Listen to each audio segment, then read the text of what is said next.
Gracias, diputado Sigliotto. Tiene la palabra el diputado Kicillof. Bueno, muchas gracias.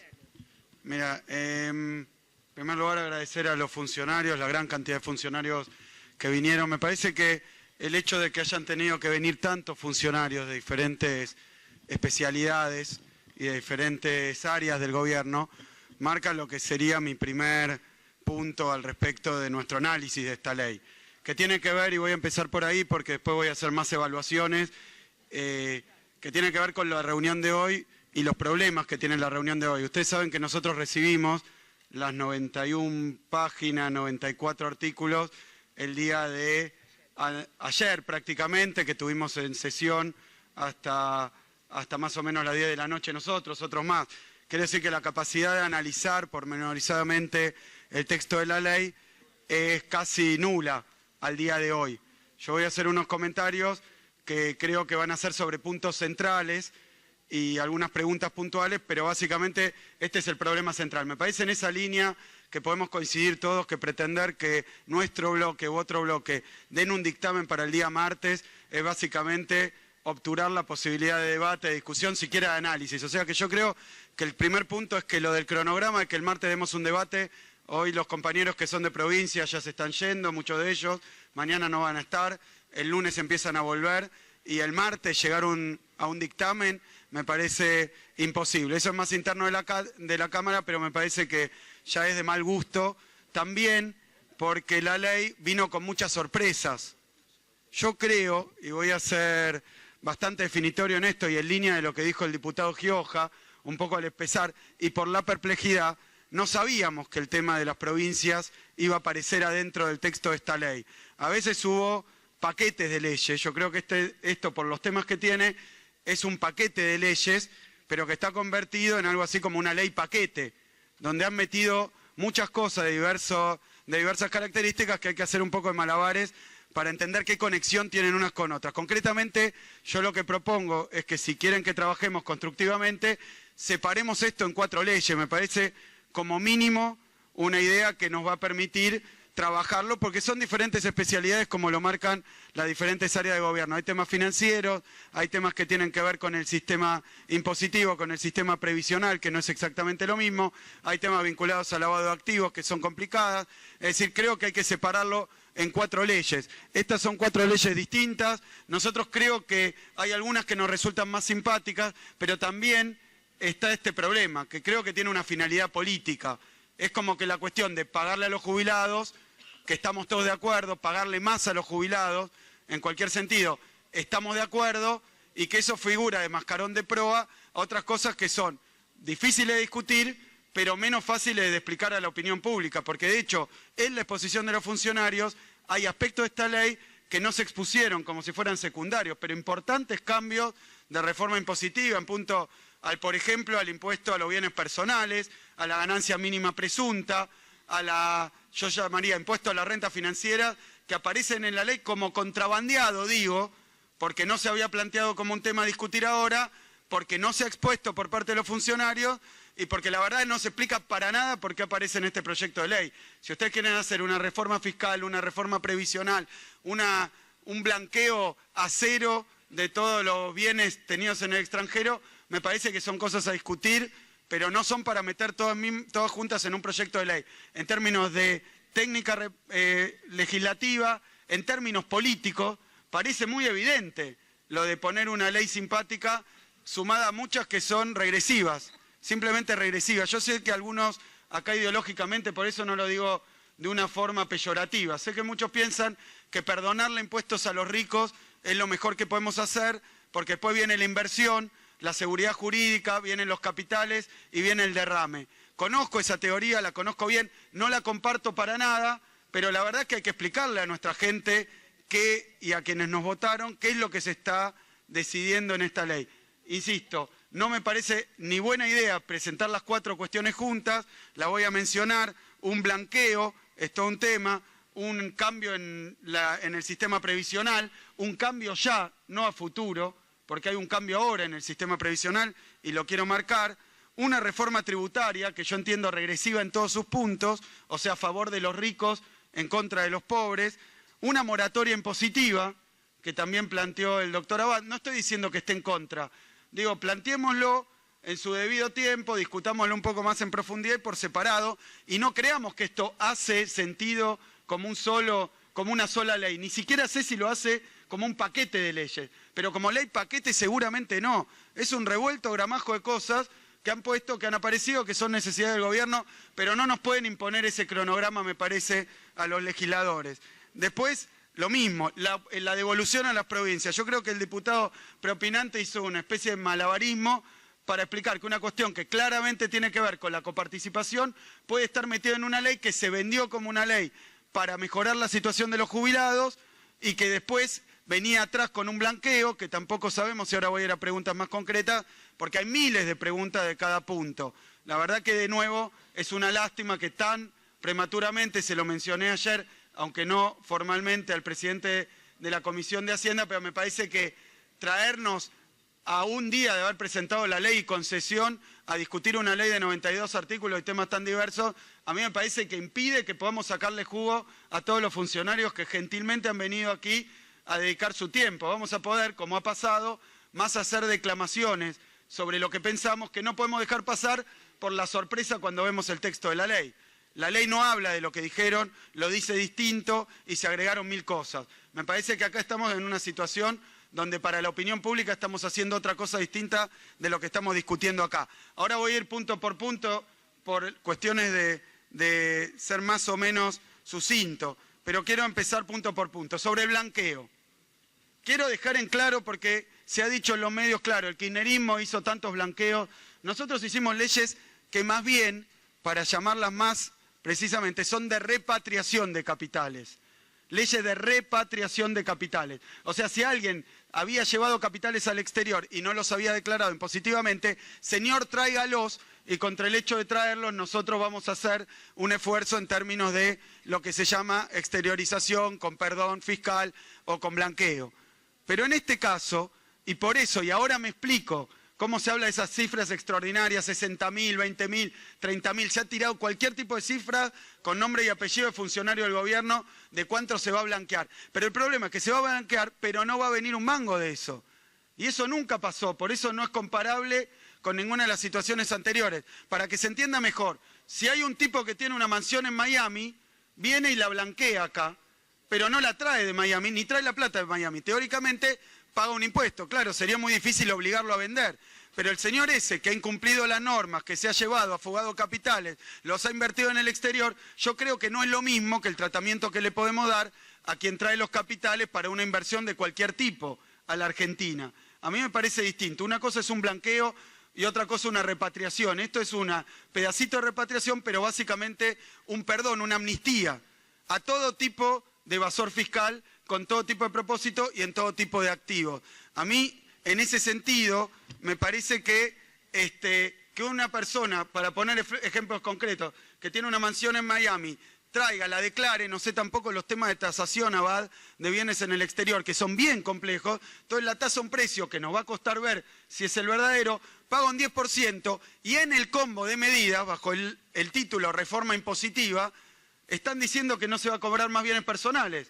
Quiere decir, o que va a haber un cronograma progresivo de reducción de bienes personales. Yo no sé dónde discutimos, porque bienes personales es uno de los impuestos más progresivos que tiene nuestro sistema impositivo. Uno de los impuestos más progresivos. Podemos discutir el diseño, la captación, la evasión de bienes personales, pero nadie duda que es un impuesto a la riqueza. Lo mismo, otro tema del que no habló nadie, pero me parece que es importante, que es que cuando se habla tanto de, bueno, acá se cobra IVA, pero no se cobra impuesto a la renta financiera. El famoso renta financiera, había un proyecto de Massa, me parece, de impuesto a la renta financiera, y uno de los puntos, gravar el cobro de dividendos. Y otro era gravar las transacciones con acciones. Esos son lo que se llaman impuestos a las rentas financieras. Después está gravar los depósitos, por ejemplo, plazo fijo, otros instrumentos financieros que tienen más dificultades porque eso iría contra el ahorro. Hay montones de cosas para discutir. Pero la verdad que si hay algo progresivo es gravar la renta financiera. Se saca el impuesto a la renta financiera. ¿Qué es esta reforma impositiva? Que sacamos bienes personales, sacamos renta financiera, sacamos ganancia mínima presunta. Es decir, todos impuestos, ¿por qué? ¿Cuándo? ¿Cuándo lo discutimos? ¿Dónde nos pusimos tan liberales en este Congreso? A sacar todos los impuestos progresivos. Con el discurso de démosle a los pobres, vemos el IVA, como todos pagan IVA, pero ahora vamos a sacar uno de los pocos impuestos. Digo, si quieren lo discutimos, pero no contrabandeado en vamos a pagarle más a los jubilados, que además no tiene absolutamente nada que ver. Yo creo que hay un elemento de blanqueo que es muy para los ricos, muy para los que fugaron, muy generalizado en el tipo de bienes, con poco... Podemos hablar las tasas, pero digo, yo creo que nunca hubo esto de blanquear, creo, propiedades en el exterior, activos en el exterior que quedan en el exterior. Me parece que no hay mucho precedente, pero no lo sé. Yo creo que la repatriación, estoy de acuerdo, de capitales, el tema de blanquear propiedades en el exterior y pagar una cifra insignificante, difícil, porque Abad sabe muy bien la tasación de bienes inmuebles en el exterior. Es muy difícil de constatar, como pasa acá, por el tema del costo, el precio de la escritura, después el precio de construcción, si es un fideicomiso, bueno, todos los problemas de tasación de inmuebles.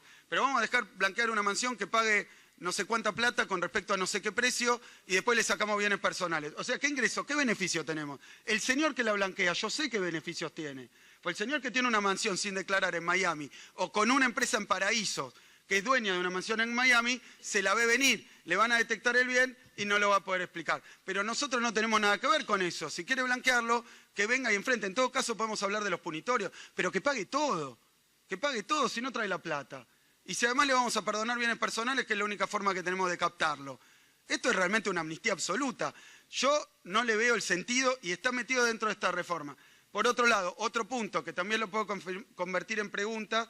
La pregunta es por qué, para qué, qué ganamos, cuáles son los flujos previstos, qué parte de los 30.000 palos esos que dicen son bienes que están afuera, que no van a pagar nada o van a pagar una sola vez, van a quedar blanqueados y nunca van a tocar la Argentina ni beneficiar a ningún argentino, fuera del dueño, que se la llevó y la puso ahí. Entonces, esa pregunta tengo, este blanqueo, repito, porque cuando decían 60.000 algunos comparaban, bueno, el gobierno anterior, los CEDIN, trajeron 3.000, 4.000, 6.000, pero bueno, ahora van a venir 60.000, van a venir. ¿A dónde? ¿Y cuánto van a pagar? ¿Cuáles son las estimaciones? ¿Cuál es la tasación sobre la base de los 400.000 de lo que va a venir? ¿Cuánto va a venir? ¿Cuánto no? ¿Cuánto van a pagar? Alguna estimación, digamos, porque si no, me parece que nos va a ser difícil explicarle a nuestra base electoral por qué le estamos permitiendo a un tipo que se la llevó afuera, la puso en bienes, no lo declaró nunca, ahora pagar una vez. Algo que dice que es el 10% y no lo investigamos más, porque va a ser difícil investigar, y después no tributa más, porque tiene una tasa regresiva, digamos, declinante, de bienes personales. ¿Y por qué vamos a sacar bienes personales? Que es otro capítulo. Nunca lo discutimos. Creo que de las cosas más importantes estructurales de esta reforma. Y pasó contrabandeado en vamos a pagarle a los jubilados. Yo la verdad que entiendo que el diputado Bossio no sea experto, pero estas cosas en blanqueo, pero es muy distinto a todos los blanqueos que veníamos viendo. Esto de blanquear cualquier cosa y además bajar bienes personales. Es un doble. Y entonces en ese sentido me parece que hay opiniones para dar de lo que aparece acá adentro. Segundo tema, las exclusiones. Al principio el ministro de Economía dijo, van a poder hacerlo también los funcionarios.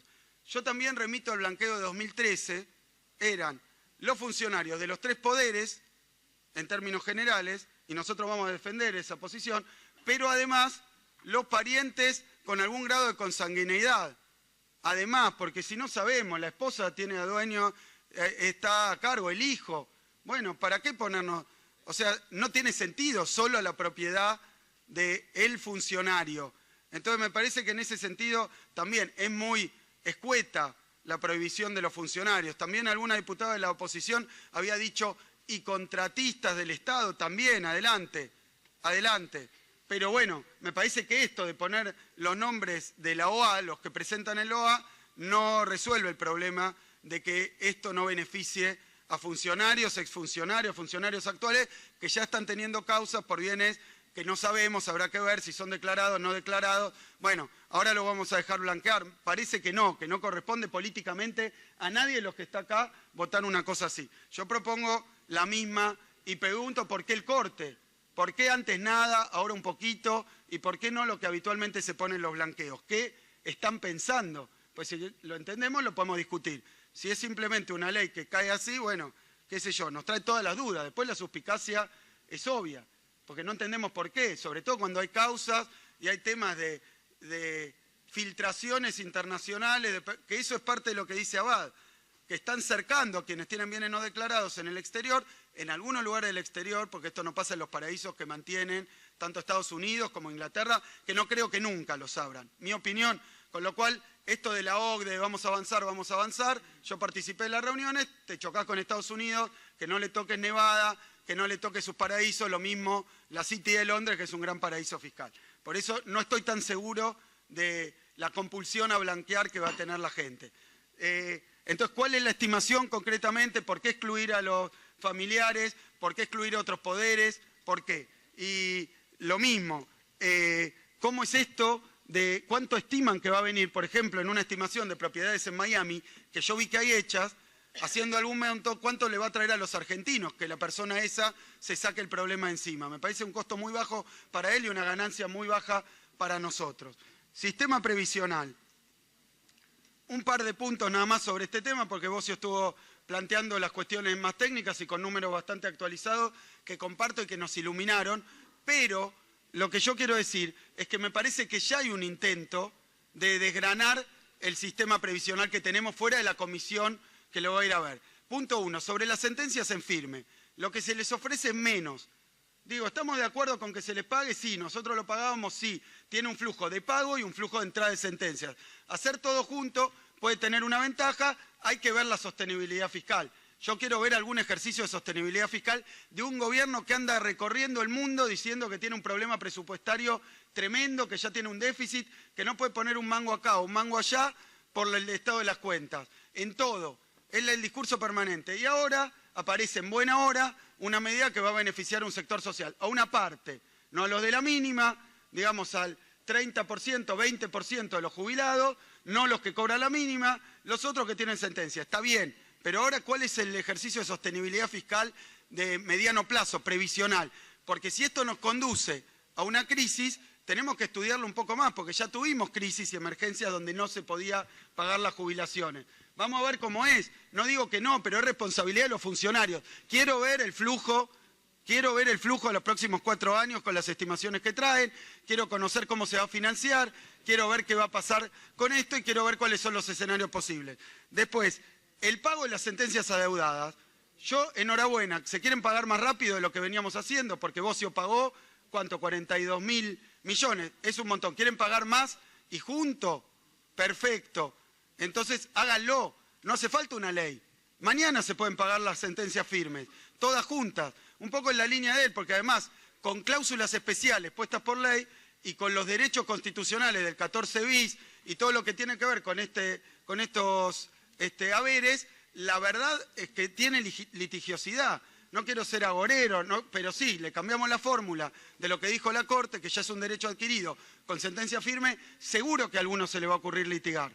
Entonces la verdad es que no le veo la ventaja. Pagar las sentencias en firme, ya está. Ofrecer acuerdos a los que no tienen sentencia firme puede ser una solución, veamos los términos.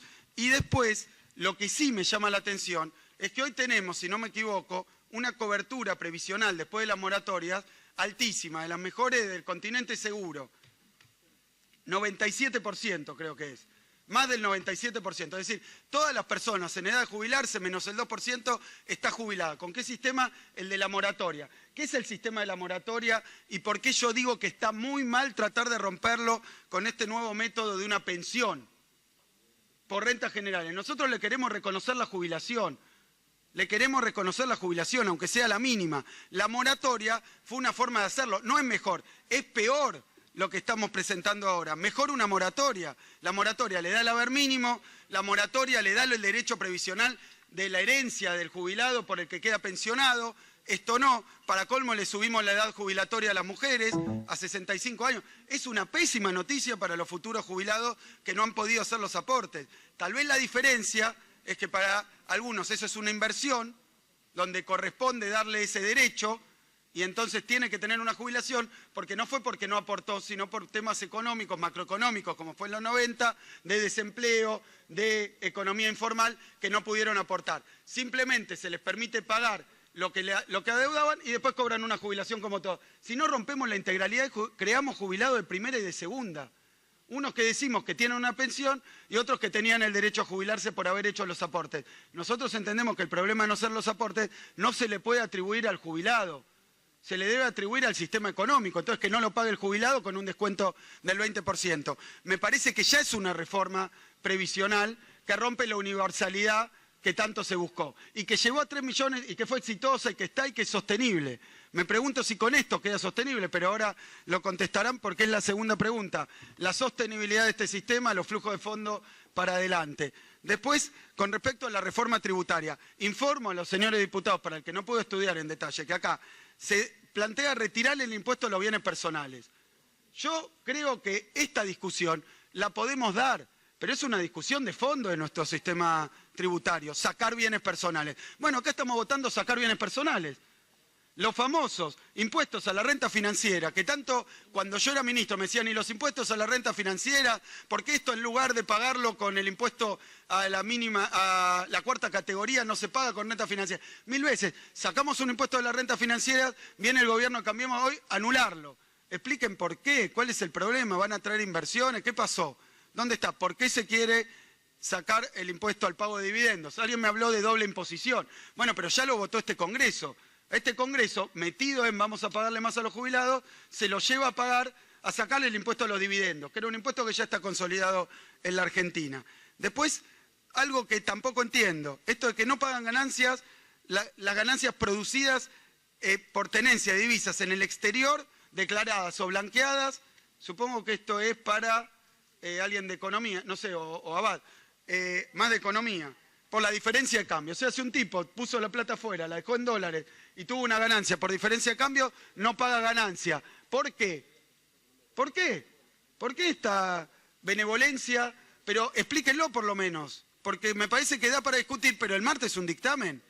Hoy vinieron y si no apareció ni en la exposición. Otro, se deroga la ganancia mínima presunta en 2019, pero la votamos hoy. Es decir, que estamos cambiando ese impuesto de ganancia mínima presunta. Advierto que bienes personales es un impuesto coparticipable, o sea que le estamos detrayendo beneficios, ingresos a las provincias, que además recaudó 18.000 millones de pesos, de los cuales 9.000 iba a las provincias en 2015. O sea que le están sacando el 3% que se devuelve por lo que ya se firmó, que será más o menos... No sé, ya me perdí, pero creo que son 12.000, 15.000, no me acuerdo. O sea que ahora se lo saca con este impuesto. O sea que creo que hay muchas cosas. Agrego, la moratoria impositiva. También es un tema a discutir. Se podía hacer por resolución, me parece bien que esté en una ley, pero no es lo mismo que el blanqueo, no es lo mismo que pagarle a los jubilados, no va a los jubilados, es otro rubro. No estamos discutiendo el pago a los jubilados, estamos fragmentando el sistema de jubilación. Yo creo además que los nombres, sinceramiento, un tipo que tiene una casa en Miami, una mansión, sinceramiento, bueno, no sé, me parece que no, esa persona, bueno, son cosas, o cuentas en paraíso, no quiero ponerme, pero es así, no creo, no lo llamo un sinceramiento. ¿Sinceramiento qué? ¿Sinceramiento qué? Si es un blanqueo, es un blanqueo. Y menos todavía impunidad a la fuga, eso menos todavía.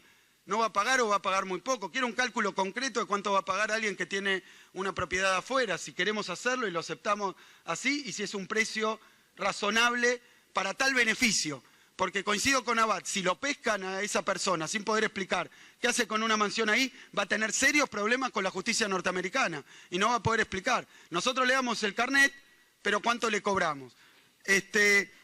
Lo mismo, reparación histórica de las jubilaciones, como decía Bocio, no es una reparación histórica, si es pago de sentencia, se venían pagando, las sentencias no tienen que ver, al revés, se arreglaron, era un tema precedente, tampoco tiene que ver, y eso me parece que está bien puesto, no está puesto como la pesada herencia de la década pasada, pero me parece que tampoco es una reparación histórica. Para mí rompe el sistema previsional de reparto solidario, público, que logramos conseguir después de la estatización de las FJP y la movilidad jubilatoria, que llevó mucho tiempo porque las habían privatizado y congelado durante todos los 90, pero no por otra cosa. Entonces yo creo que está mal sinceramiento, hay cosas terminológicas que me parece que es de el orden del marketing, de la publicidad, de la venta de este proyecto, que no tienen nada que ver con el contenido. Hay muchas cosas que no aparecen, que son fuleras, son pesadas y deberíamos darnos más tiempo para discutir. Y por último, vender las acciones, liquidar, creo que dice, liquidar las acciones, liquidar activos del FGS. Hay una cuestión ideológica también.